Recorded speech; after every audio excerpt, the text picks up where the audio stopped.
It's Jana. I am going to explain to you a little bit about humidity. This time of year we are having a lot of complaints of dry mouth. Number one, the symptoms of not using your humidifier are pretty much going to be like a cold. Symptoms of sneezing, coughing, runny nose, drippy nose. You have to use your water chamber. It's just a must. If you don't use your water chamber, it's like turning on a box fan, blowing it up your highly vascular nose, and your body is just going to go into emergency mode, and it's going to overproduce moisture or congestion or mucus in order to compensate for all of that air, all that moisture that your body naturally creates.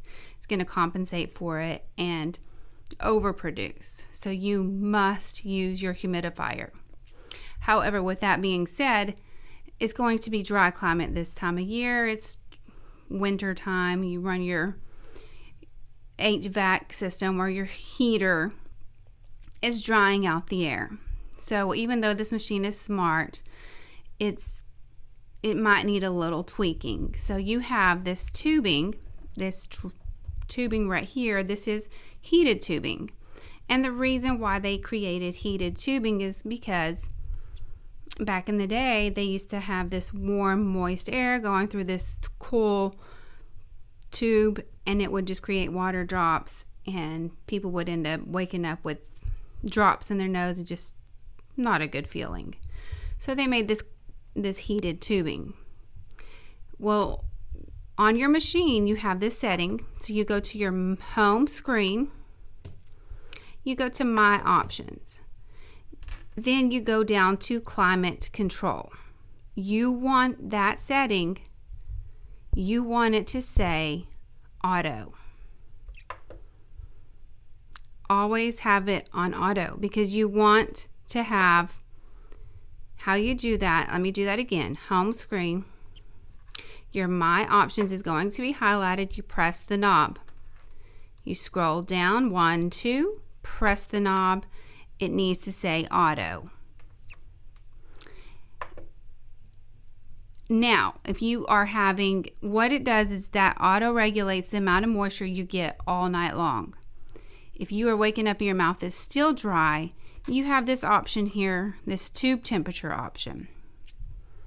What this tube temperature option does is it's on auto, which is usually about 86 degrees, and that you can actually turn down, and it can keep some of the dryness away.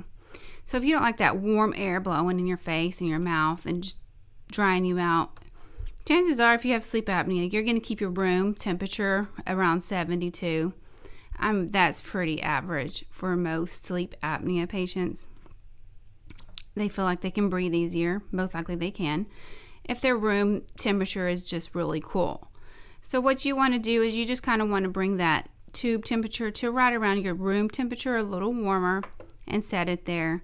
That way you don't wake up with a dry mouth.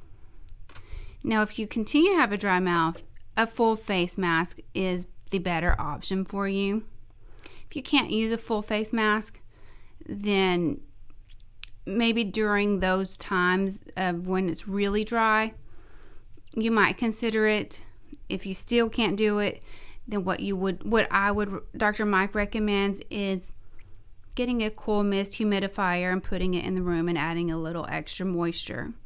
Or better yet, just go live on the ocean for a few months and come back, you'll feel like $1 million.